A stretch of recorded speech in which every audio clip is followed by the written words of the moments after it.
Donc avec Anne-Célia, on nous a demandé, et on est ravis d'ailleurs d'être là, de vous présenter les recherches du département en économie internationale en 10 minutes. Donc on va essayer de survoler la question. Donc on a pris le parti, pas comme Alain, de vous présenter en fait l'ensemble des projets européens dans lesquels se sont toujours inscrits les travaux du département sur le thème de l'internationalisation de l'agriculture ou de l'agroalimentaire.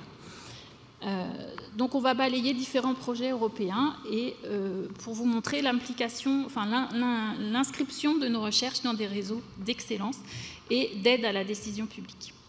Alors pour commencer, tout commence évidemment dans l'histoire du multilatéralisme et de l'introduction de l'agriculture dans l'OMC avec un accord sur l'agriculture qui va poser un certain nombre de questions. L'objectif de cet accord, c'est de libéraliser les marchés agricoles en prévoyant notamment 36% de diminution des tarifs. Alors l'objectif de ce projet mini-round, d'ailleurs coordonné par Chantal, par l'INRA, c'est d'essayer de quantifier un peu les effets de ce moins 36% avec, comme mentionné par Chantal sur la diapo, le diable est dans les détails, évidemment avec des questions extrêmement complexes pour arriver à modéliser tout ça à un niveau extrêmement fin. Donc voilà, je continue parce qu'on n'a que 10 minutes. Donc, après cette étape du multilatéralisme, le régionalisme, c'est-à-dire que le contexte, c'est la multiplication des accords commerciaux préférentiels qui se multiplient, on voit de 1990 à 2021, avec des accords toujours de plus en plus ambitieux, c'est-à-dire qu'on passe d'une simple, entre guillemets, diminution de tarifs à des sujets beaucoup plus larges. Et à partir de là, l'objectif du projet, donc TRADAG, qui est toujours coordonné par l'INRA, c'était d'évaluer un peu ces différents accords, d'essayer de voir comment ces accords pouvaient être mis en place et les implications, les impacts qu'ils pouvaient avoir, avec les résultats importants qui sont évidemment l'hétérogénéité des résultats, l'hétérogénéité des impacts, en fonction des secteurs concernés, des partenaires impliqués dans les accords. Et les partenaires, c'est même les pays européens, enfin les différents membres de l'Union européenne dans les accords. Voilà. Et on passe ensuite.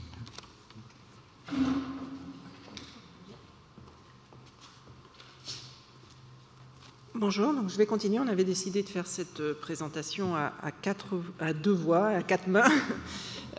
Donc ensuite, l'économie agricole s'est beaucoup internationalisée. On a des marchés qui sont devenus véritablement mondiaux et aussi des nouveaux usages agricoles. L'idée de ces nouveaux usages agricoles, c'est qu'on s'est aperçu qu'il y avait une concurrence d'usage des terres et des productions agricoles. Donc vous avez tous en tête le développement des biocarburants. Donc il fallait à la fois produire des biocarburants, mais aussi produire des biens pour l'alimentation. Et avec la libéralisation agricole, ce qui s'est passé aussi, c'est qu'il y a eu une très forte volatilité des prix des produits agricoles. Donc le projet européen dans lequel ces travaux ont été menés, AgFoodTrade, coordonné par l'INRA, et je pense qu'il n'est pas là, mais je voulais faire un petit clin d'œil à Jean-Christophe Bureau qui a coordonné beaucoup de ces projets et qui les a même plus que coordonnés, les a vraiment portés à bout de bras.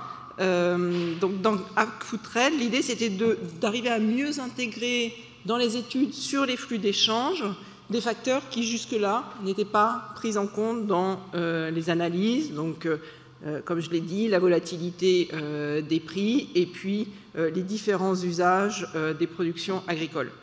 Et donc il y a eu des analyses sur le marché européen des biocarburants qui répondaient aussi à d'autres analyses qui avaient pu être menées dans d'autres pays, notamment aux États-Unis, sur l'analyse des biocarburants sur le marché américain.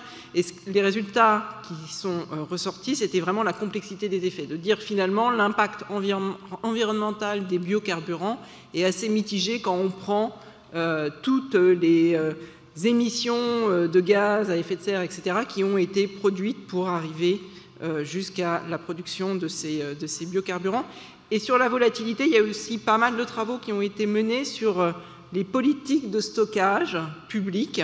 Donc là, on retombe sur ce qu'on a dit précédemment, le rôle des politiques publiques, comment les ajuster pour limiter la volatilité et aussi comment les coupler avec des politiques commerciales pour les rendre plus efficaces. Alors, au-delà des usages agricole. Il y a aussi la question de la sécurité alimentaire. On en a parlé un petit peu ce matin et ça m'a fait penser que nous, on l'avait aussi dans les slides, mais avec une dimension internationale. Donc c'est véritablement comment assurer la sécurité alimentaire à l'échelle mondiale. Et je dirais que ça se prolonge aujourd'hui puisque maintenant on parle de sécurité aussi nutritionnelle. Donc il y a, on a tous pu le constater, de fortes inégalités régionales et nationales dans l'accès à l'alimentation. Et donc la question qui s'est posée, c'est comment arriver à renouveler à nouveau les politiques publiques, donc l'analyse des politiques publiques pour lutter contre ces pénuries alimentaires qui touchent certaines régions, certains pays plus spécifiquement. Et en termes de questions de recherche, ça s'est traduit comment améliorer la résilience des systèmes alimentaires à différents chocs. On a tout de suite en tête les chocs, par exemple, climatiques. Et puis aussi, quelles interventions on peut faire, notamment dans le domaine de l'aide publique au développement, dans le changement climatique que j'ai mentionné, la question de la politique agricole commune, les énergies renouvelables, etc. etc. Et donc là, les travaux ont été coordonnés par Wageningen dans le cadre du FP7 Food Secure. Et les principaux enseignements, c'est que premièrement, il faut améliorer l'efficacité des aides de l'Union européenne pour la sécurité alimentaire, donc qu'elles soient plus importantes, moins fractionnées, plus spécifiques aux besoins des pays en développement et de chaque pays en développement, parce qu'il y a une forte hétérogénéité parmi eux. Il y a aussi le rôle des innovations technologiques. Donc on en a un petit peu parlé tout à l'heure avec la question des filières. Il y a aussi tout l'usage des fertilisants en agriculture. Qu'on soit pour ou contre, il y a eu aussi à ce moment-là la question des OGM. Côté environnement, il y a la conservation de la nature avec les zones protégées. Et puis, il y a aussi la nécessité de mieux réglementer les marchés. Donc on revient un petit peu sur la libéralisation à tout prix et intervenir davantage grâce à des instruments financiers mondiaux. Point suivant dans les développements de l'économie internationale au cours des dernières décennies, c'est aussi un renouvellement dans les instruments d'intervention publique. Donc là, c'est des travaux qui ont été effectués notamment dans le cadre de NTM Impact qui était coordonné par le CIRAD. Donc ce qu'on s'est aperçu, c'est qu'après la décroissance, la forte baisse des droits de douane, il y a eu l'apparition de nouveaux instruments et notamment des mesures non tarifaires et principalement des mesures sanitaires, phytosanitaires et des obstacles techniques au commerce. Donc l'idée de ces mesures, elles ne sont pas directement commerciales. L'idée, c'est avant tout de corriger des défaillances de marché qui font que vous pouvez consommer peut-être des produits où il reste des résidus de pesticides, etc. etc. Donc comment informer le consommateur, comment régler ces échecs de marché. Et ce qu'on s'aperçoit, c'est que ces mesures non tarifaires, elles ont un impact sur le commerce, même si elles ne sont pas protectionnistes. Et donc là, il y a tout un tas de questions de recherche qui ont été développées depuis une quinzaine d'années sur l'impact de ces mesures sur les flux de commerce, sur le bien-être, sur les prix. Il y a aussi une question très importante encore aujourd'hui, c'est la question de l'hétérogénéité réglementaire entre les pays. Que se passe-t-il si chaque pays adopte ses propres mesures? Comment arriver à réduire cette hétérogénéité? Donc, une question de coopération internationale. Et puis, il y a, en lien avec ce qui a été dit précédemment par Karine, c'est comment arriver à intégrer ces nouveaux instruments dans des accords de commerce et dans la simulation de ces accords de commerce avec les gros modèles qui, jusqu'à présent, prenaient en compte que les droits de douane. Et là, les principaux enseignements, c'est à nouveau une forte hétérogénéité de ces instruments, de ces mesures non tarifaires sur les flux d'échanges agricoles. On s'aperçoit que ceux qui sont les plus touchés par ces standards, c'est les pays en développement et les petites entreprises, parce que le coût d'ajustement est extrêmement élevé pour eux.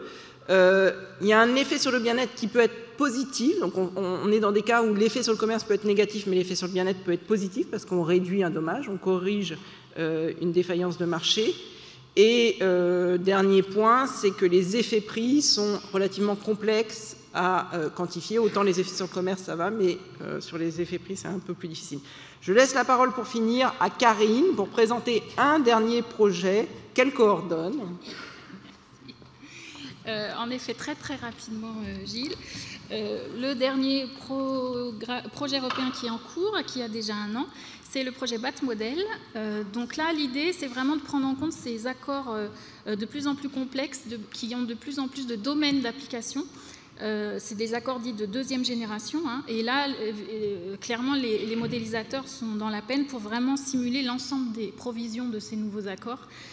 Donc il y a plein de domaines nouveaux, mais on peut parler de la politique phare de l'Union européenne dans ces modèles, dans ces accords, c'est de vendre les indications géographiques à tout prix.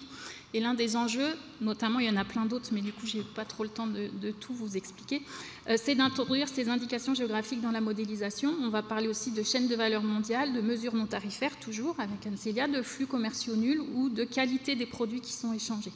L'idée, c'est de faire des modèles modulaires qui vont prendre en compte ces différents aspects, ces différentes provisions des accords. Et là, l'enjeu, comme un peu l'a dit Alain, hein, c'est vraiment de se faire rencontrer les modélisateurs qui font des modèles d'équilibre général ou d'équilibre partiel, avec des économètres qui travaillent sur des données, des accords passés, et qui vont essayer de mesurer, de faire comprendre un certain nombre d'éléments ou de mécanismes, de les mesurer et de renvoyer aux modélisateurs pour une meilleure prise en compte. Voilà, donc je reviendrai dans 3 ans vous expliquer tous les résultats. Merci.